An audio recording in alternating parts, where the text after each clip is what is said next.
GHMC ప్రక్షాళనపై Revanth సర్కార్ focus. Town planning, sanitation విభాగాల్లో అక్రమాలపై ACP నజర్. హైదరాబాద్ పరిధిలో ఎలక్షన్స్ కు సిద్ధమైన రొనాల్డ్ రాస్. కోడ్స్ రూల్స్ అతిక్రమిస్తే చర్యలుంటాయన్న సిపి శ్రీనివాస్ రెడ్డి.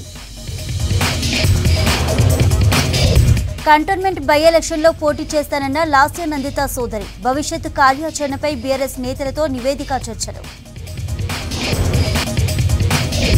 నిర్లక్ష్యపు నీటిలో ప్రఖ్యాత బొల్లారం ఫుట్బాల్ స్టేడియం. ఆటగాళ్లకు కనీస సదుపాయాలు లేవన్న మాజీ ప్లేయర్స్.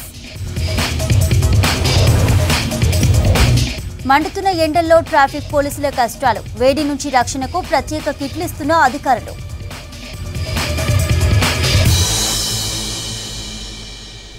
డీటెయిల్స్ చూద్దాం. జీహెచ్ఎంసీలో ప్రక్షాళన మొదలైంది. అనేక రోజుల నుండి జరుగుతున్న అవకతవకలు, అవినీతి అధికారులపై ఒక్కొక్కటిగా బయటకు వస్తుండటంతో వరుసగా చర్యలు తీసుకుంటుంది బల్దియా. గడిచిన 10 ఏళ్ల నుండి ఈ అంశాలపై పట్టించుకునే వారే కరువయ్యారు.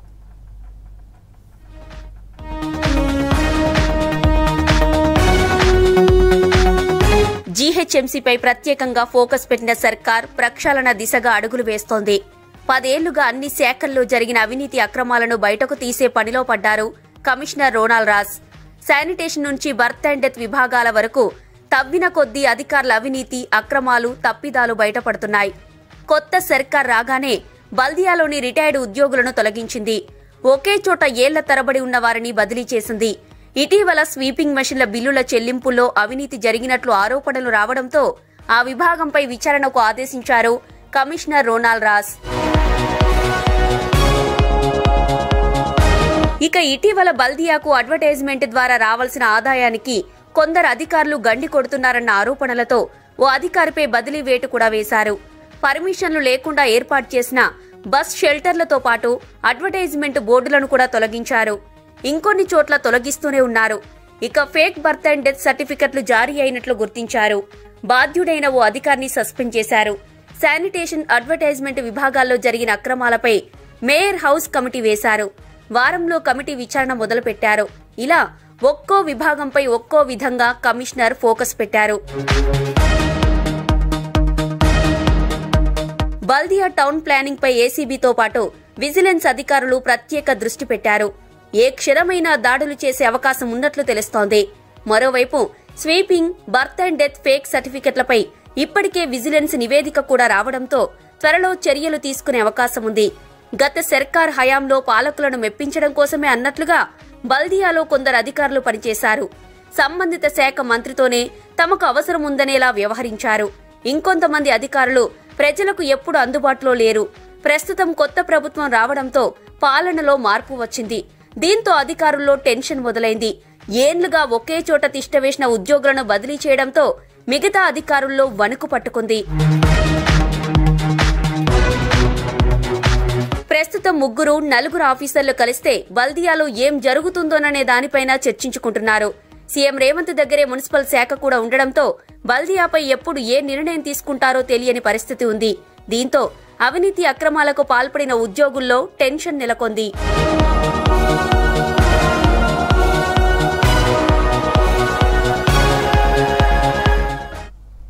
వరంగల్ సిట్టింగ్ ఎంపీ పసునూరి దయాకర్ కాంగ్రెస్ లో చేరారు. మంత్రి కొండా సురేఖ, ఎమ్మెల్సీ మహేష్ కుమార్ గౌడ్ కండువా కప్పి ఆహ్వానించారు. కాంగ్రెస్ పార్టీలో చేరే వాళ్లను భయపెట్టించారని మండిపడ్డారు సురేఖ. ప్రజల ఇష్టం మేరకు పాలన కొనసాగిస్తున్నామన్నారు. బీఆర్ఎస్ లో విసిగే చాలా మంది కాంగ్రెస్ లో చేరుతున్నారన్నారు. వరంగల్ ఎంపీ సీటు కాంగ్రెస్ కైవసం చేసుకోవడం ఖాయమన్నారు. ఉద్యమంలో పనిచేసిన వాళ్లకు బీఆర్ఎస్ లో గుర్తింపు లేదన్నారు పసునూరి దయాకర్. 3 నెలల్లోనే కాంగ్రెస్ గొప్పగా పాలించిందని చెప్పారు. నిజంగా తెలంగాణకు జరిగే అన్యాయాల మీద నేను ఆకర్షితున్నాయి. నేను బీఆర్ఎస్లోకి పోవడం జరిగింది.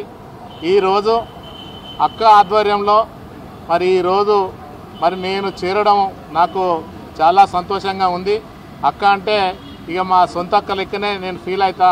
అందరినీ కూడా ఒక సామాన్యంగా అందరినీ కలుపుకపోయే వ్యక్తి కొండా సురేఖ అక్క. ప్రజల పక్షాన ఉండే పార్టీ ఏ పార్టీ అయినా ఉందంటే కేవలం అది కాంగ్రెస్ పార్టీ. ఇప్పటికీ కూడా ఇందిరమ్మ రాజ్యం అంటే అది పేదల రాజ్యంగా అనుకుంటాం మనం. సిట్టింగ్ ఎంపీ వరంగల్ పసునూరి దయాకర్ గారు కాంగ్రెస్ పార్టీలో చేరాలని నిర్ణయం తీసుకోవడం జరిగింది. సీఎం గారి ఆదేశాల మేరకు గాంధీ భవన్లో కండువా కప్పుకునే కార్యక్రమం ఈరోజు కాంగ్రెస్ పార్టీలో చేరడం జరిగింది. ఆ రోజు బీఆర్ఎస్ పార్టీ అధికారంలో ఉండడం వల్ల దౌర్జన్యంగా వాళ్ళని బెదిరించి భయపెట్టి కేసులు పెడతామని, లేకపోతే మరి మీకు వచ్చే బెనిఫిట్స్ రావని, ఈ విధంగా ఎన్నో రకాల బెదిరింపులు ప్రలోభాలకు గురి చేసి కాంగ్రెస్ పార్టీకి రావాలనుకున్న వాళ్ళను కూడా మనసు చంపుకొని టీఆర్ఎస్లో కొనసాగే విధంగా వాళ్ళు ఆ రోజు వాళ్ళని ఇబ్బంది పెట్టడం జరిగింది. మానవ జాతి దయతో ఉండాలని పిలుపునిచ్చారు రాష్ట్ర గవర్నర్ తమిళిసై సౌందరరాజన్. రంగారెడ్డి జిల్లాలోని నందిగామలో గ్లోబల్ స్పిరిచువల్ మహోత్సవానికి ప్రముఖులు హాజరయ్యారు. అతిథి దేవోభవ సంస్కృతిని ప్రపంచానికి చాటి చెప్తున్న రామకృష్ణ మిషన్కు ధన్యవాదాలు తెలిపారు కేంద్ర మంత్రి కిషన్ రెడ్డి. ధార్మికమైన సంస్కృతికి భారతదేశం నిలయమైందన్నారు. భారతదేశంలో 50కి పైగా దేవతామూర్తుల శక్తి పీఠాలు ఉన్నాయన్నారు. ప్రపంచంలో అన్ని దేశాలతో భారత్ స్నేహపూర్వకంగా ఉంటుందన్నారు. In every program we have planted trees. I always wonder how Dajis have so many followers, how they are coming without any expectation. So today I found a solution for the answer for that. We all mindfulness and kindness towards human, it is understood. But when our honorable Vice President was asked to plant a tree, I saw a menu of manures, almost 5 to 6. Nowhere I have seen. Usually they will put some sand, some manure and water. So he is so kind to even the trees. Nowhere I have seen. So when he is so kind to the trees, how will he kind to the human beings like us? So that is the secret of his. It is all to highlight India's vision of Vasudhaiva Kutumbam, which embodies the idea of the world is one family and my family. More than 130 years ago, in September 1893, the Hindu monk Swami Vivekananda attended the World Parliament of Religions in USA, Chicago, where Swami Vivekananda said, I am proud to belong to a religion which has taught the world both tolerance and universal acceptance. We believe not only in universal toleration, but we accept all religions as a true. All India confederation of SC ST organisation calendar launch చేశారు MLA Vivek Venkataswamy. కార్యక్రమంలో India confederation of SC ST organisation state chief Mahesh Raj పాల్గొన్నారు. Lok Sabha elections లో Congress party అభ్యర్థుల విజయానికి కృషి చేస్తామన్నారు All India confederation of SC ST organisation state chief Mahesh Raj.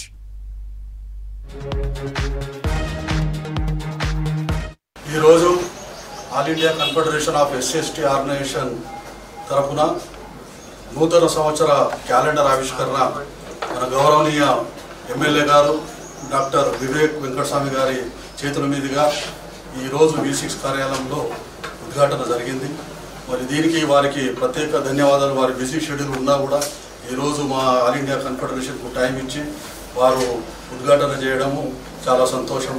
మరి ఈరోజు మేము వారికి ఒక ఆశ్వాసనం కూడా ఇచ్చాం. రాబోయే ఎన్నికల్లో మరి 2 కూటమిలే మాత్రమే ఈ భారతదేశంలో ఉన్నది. ఒకటి ఆర్ఎస్ఎస్ బీజేపీ లీడ్ చేస్తున్న ఇండియా అయితే, ఇంకోటిది కాంగ్రెస్ వాళ్ళు లీడ్ చేస్తున్న ఇండియా. మరి వివేక్ వెంకటస్వామి గారు మరి ఎమ్మెల్యే, కాంగ్రెస్ నుండి ఎమ్మెల్యేగా ఎన్నికయ్యారు. మరి వారికి మా కన్ఫెడరేషన్ తరఫు నుండి ముఖ్యంగా స్టేట్ గవర్నమెంట్, సెంట్రల్ గవర్నమెంట్ ఉద్యోగస్తులు వారు ఏ నిర్ణయం తీసుకున్నా, ఎక్కడ మాకు బాధ్యతలు ఇచ్చినా ఈ రాబోయే పార్లమెంట్ ఎలక్షన్స్లో మేము ఇండియా కూటమికి ప్రచారం చేసి వారికి ఈ మనువాద శక్తులు ఏవైతున్నాయో ఆర్ఎస్ఎస్ బీజేపీ ఏదైతే రాజ్యాంగం మారుస్తుంటుందో వారికి ధీటుగా మేము పనిచేసి మరి ఇండియా కూటమిని ఢిల్లీ గద్దెపై కూర్చుండబెట్టడానికి ఈరోజు కన్ఫెడరేషన్ కంకరం. కులాల అభివృద్ధికి ప్రత్యేక కార్పొరేషన్లు ఏర్పాటు చేస్తున్న సీఎం రేవంత్ రెడ్డికి కృతజ్ఞతలు తెలిపారు మాల మహానాడు జాతీయ అధ్యక్షుడు చెన్నయ్య. గత 10 ఏళ్లలో కేసీఆర్ సర్కార్ ఎస్సీ కార్పొరేషన్ నిధులను పక్కదారి పట్టించిందని మండిపడ్డారు. అటు కొత్త కార్పొరేషన్లకు అవసరమైన నిధులు ఇవ్వాలని రేవంత్ సర్కార్ను కోరారు. మాల మహానాడు స్టేట్ చీఫ్ మన్య శ్రీధర్ రావు బంజారాహిల్స్లో జరిగిన మాల మహానాడు సమావేశంలో సీనియర్ లీడర్లతో పాటు మాల సంఘాల జేఏసీ నాయకులు పాల్గొన్నారు. అన్ని సంఘాల నాయకులకు నేను న్యాయం చేస్తానని మాట తీసుకున్నాడు. ఏదంటే ఇంతవరకు ఉన్న టీఆర్ఎస్ ప్రభుత్వం సప్లాన్ నిధులు దారి మళ్లించింది. ఆ దారి మళ్లించకుండా మా రేవంత్ రెడ్డి బాధ్యత తీసుకొని ఎస్సీలకున్న సప్లాన్ నిధులు ఎస్సీలకు కేటాయించాలని మేము తెలుపుతున్నాం. అందు గురించనే టీఆర్ఎస్ ప్రభుత్వం మా నిధులలో తీసి దళిత బంధాన్ని పెట్టి ఇవి అవి అని యాగం చేసింది. గరీబులకు దళితులకు లోన్లు ఇవ్వలేదు, సప్లాన్ నిధులు ఇవ్వలేదు. ఈ కాంగ్రెస్ పార్టీ అందరికీ న్యాయం చేస్తుందని మేము నిర్ణయించినాం. అభినందనలు తెలుపుతున్నాం మాలమానాడుకెళ్ళని. జై భీమ్. షెడ్యూల్ ప్రకటించడంతో ఎన్నికల కోసం అన్ని సిద్ధం చేశామన్నారు GHMC commissioner Ronald Ross. Hyderabad జిల్లా పరిధిలో 2 ఎంపీ సెగ్మెంట్లతో పాటు కంటోన్మెంట్ బైపోల్ ఎన్నికల నిర్వహణకు రెడీగా ఉన్నామని తెలిపారు రొనాల్డ్ రాస్. ఏర్పాట్లపై హైదరాబాద్ సిపి శ్రీనివాస్ రెడ్డితో కలిసి మాట్లాడారు రొనాల్డ్ రాస్.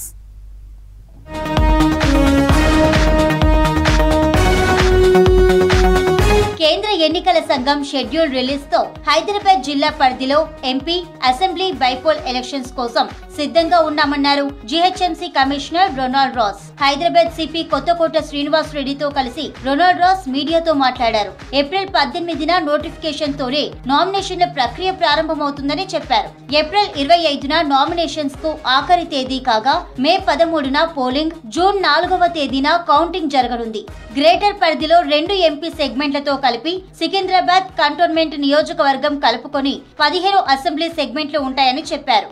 హైదరాబాద్ జిల్లా పరిధిలో 45,70,138 మంది ఓటర్లు ఉండగా పురుషుల ఓటర్లు 23,30,574, మహిళా ఓటర్లు 22,39,240 మంది ఉన్నారు. థర్డ్ జెండర్స్ 324 మంది ఉన్నారన్నారు. ఈసారి 18 నుంచి 19 ఏళ్ల యంగ్ ఓటర్స్ 65,595 మంది ఉన్నట్లు చెప్పారు. దీనికి సంబంధించిన నమోదు ప్రక్రియ అన్నది నిరంతర నమోదు ప్రక్రియ కార్యక్రమం ద్వారా రెగ్యులర్గా నమోదు అనేది చేసుకుంటూ ఉంటాం. ఇప్పుడు కూడా ఎవరైనా 18 సంవత్సరం నిండిన వాళ్ళు నమోదు చేసుకోవాలని అనుకుంటే కూడా వాళ్ళు వెంటనే వాళ్ళు నమోదు చేసుకోవచ్చు. మనకు లాస్ట్ డే ఆఫ్ నామినేషన్ వరకు ఈ ప్రక్రియ మేము ముందుకు తీసుకువెళ్తాం. కొత్త ఓటర్స్ నమోదు అన్నది అంటే దానికి 10 రోజులు మనకు పడతాయి. మీరు అప్లికేషన్ ఇచ్చిన తర్వాత ఫామ్ 6 మనం ఏం చెప్తున్నామో కొత్త ఓటుకు అప్లికేషన్ ఇచ్చిన తర్వాత మనకు 10 రోజులు పడతాయి. కాబట్టి లాస్ట్ డేట్ ఆఫ్ నామినేషన్ నుంచి మేము 10 రోజులు ముందు తీసుకొని ఆ రోజు వరకు ఉన్న అప్లికేషన్స్ అన్ని కూడా మేము తీసుకోవడం జరుగుతాయి. ఏప్రిల్ మొదటి వారంలో లిస్టు ప్రకటిస్తుండటంతో ఎవరైనా ఓటు హక్కు లేని వారు వెంటనే నమోదు చేసుకోవాలని చెప్పారు కమిషనర్ రొనాల్డ్ రాస్. అటు ఎన్నికల నిర్వహణ కోసం సిబ్బంది ఈవీఎం చెకింగ్ అంశాలన్నింటినీ పూర్తి చేశారన్నారు జీహెచ్ఎంసీ కమిషనర్. హైదరాబాద్ జిల్లా వ్యాప్తంగా 3,986 పోలింగ్ స్టేషన్స్, 1,675 లొకేషన్స్లలో ఇప్పటికే గుర్తించినట్లు తెలిపిన రొనాల్డ్ రాస్, హైదరాబాద్ సిపి పరిధిలో 3,927, సైబరాబాద్ సిపి కింద 54, రాచకొండ పోలీస్ కమిషనరేట్ పరిధిలో 5 పోలింగ్ కేంద్రాలు ఉన్నట్లు వివరించారు. What details we are collecting? I am collecting their epic card details, I am collecting their part number, I am collecting their serial number. So that వాళ్ళకి immediate గా వాళ్ళకి form 12 అనేది ఇవ్వడానికి మాకు ఈజీ అయిపోతుంది. every staff we are drafting, we are already collecting. So we will ముందే ఇచ్చేస్తాం మాట. And they will know exactly when they will get their vote. ఇంకొకటి I just want to tell the public also ఏంటంటే పోయినసారి ఉన్న serial number and part number ఈసారి ఉన్న serial number part number కు there will be difference. Election code అమలులోకి వచ్చిందన్న Hyderabad CP Srinivas Reddy నిబంధనలు అతిక్రమిస్తే చర్యలు తీసుకుంటామన్నారు. సి విజిల్ యాప్ ద్వారా ఫిర్యాదు చేస్తే 100 నిమిషాల్లో అధికారులు స్పందిస్తారన్నారు సిపి. పొలిటికల్ పార్టీల ర్యాలీలు, రాస్తారోకోలు, సభల అనుమతి సువిధా పోర్టల్లో అప్లై చేసుకోవచ్చన్నారు. ప్రతి లిక్కర్ అవుట్లెట్స్ వద్ద సీసీటీవీ కెమెరాలు ఏర్పాటు చేశామన్నారు. ఎలక్షన్స్ రూల్స్ మేరకు లైసెన్స్ ఉన్న వెపన్స్ అందరూ డిపాజిట్ చేయాలన్నారు. బందోబస్తు కోసం కేంద్రం నుంచి సిఏపిఎఫ్ 13 కంపెనీలు వస్తాయని ఇప్పటికే 6 కంపెనీలు వచ్చాయన్నారు సిపి శ్రీనివాస్ రెడ్డి. మనకు సిఏపిఎఫ్ టోటల్ గా 13 కంపెనీస్ వస్తాయని చెప్పి ఇప్పటిదాకా ఒక మెసేజ్ ఇవ్వడం జరిగింది. అందులో 6 కంపెనీస్ ఆల్రెడీ వచ్చినాయి. వాటిని ప్లస్ మన లోకల్ పోలీస్ని కలిపి మనం ఆల్రెడీ ఈ 18 integrated inter check post commissionerate border check post అనమాట, inter commissionerate border check post ఇవి స్టార్ట్ చేశాము. వాళ్ళు ఆల్రెడీ వెహికల్ చెకింగ్ అవన్నీ కూడా ఫంక్షన్ చేస్తున్నాయి. అట్లాగే ఫ్లయింగ్ స్క్వాడ్ టీమ్స్ కూడా ఆపరేషన్లోకి వచ్చాయి. ఈ ఎంసీసీ వైలేషన్స్ మీద వారు ఫోకస్ చేస్తారు. మీకు అందరికి తెలిసినట్టుగానే ఇక్కడ ఒక ఏఎస్ఐ, ఒక head constable with 3 armed police constables ఉంటారు ఈ ఫ్లయింగ్ స్క్వాడ్లో, with armed police constables and ఒక special executive magistrate and videographer కూడా ఉంటారు ఈ ప్రతి టీంలోనూ. సో ఇప్పుడు ఈచ్ అసెంబ్లీ సెగ్మెంట్లో మీకు తెలుసు 2 ఫ్లయింగ్ స్క్వాడ్ టీమ్స్ పనిచేస్తాయి. 3 షిఫ్ట్స్లో పనిచేస్తారు వాళ్ళు. అంటే ఈచ్ షిఫ్ట్కి నేను చెప్పిన స్ట్రెంత్ ఇప్పుడు ఈచ్ షిఫ్ట్లో ఈ స్ట్రెంత్ ఉంటుంది. ఇక ఎన్నికల కోసం 2 నెలల సమయం ఉన్న నేపథ్యంలో పోలింగ్ శాతం పెంచేందుకు అన్ని రకాల ప్రయత్నాలు చేస్తామన్నారు అధికారులు. సమస్యాత్మక అంశాలపై గట్టిగా ఉన్నట్లుగా వివరించారు.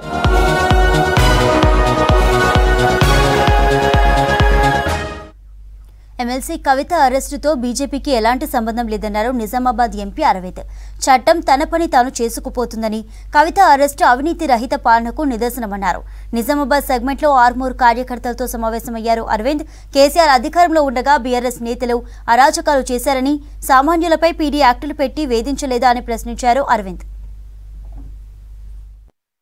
నేను ఎలక్షన్ గెలిచినప్పుడు వాళ్ళు సెలబ్రేట్ చేసుకుంటే డీజేలు పెట్టుకొని వాళ్ళ మీద అరెస్టు చేసి 11-12 మంది కార్యకర్తల్ని పీడీ యాక్ట్లు పెట్టి జైళ్లల్లో వేసి తండ్రి చనిపోతే కూడా బయటికి పంపలే దుర్మార్గులు ఇల్లు. ఇవాళ సత్యపూసలు లెక్క మాట్లాడుతున్నారు, చేస్తుండ్రు. శుక్రవారం అట ఆయన హరీష్ రావు మాట్లాడుకుంటా శుక్రవారం నాట ఆడపడుచుని తీసుకుపోయారట. మరి ఆడపడుచుకి శుక్రవారం నాడు ఆడ ఓబరాయ్ హోటల్ మీటింగ్ చేయలే లిక్కర్ స్కామ్ కి వారాలు చూసి చేసినారు.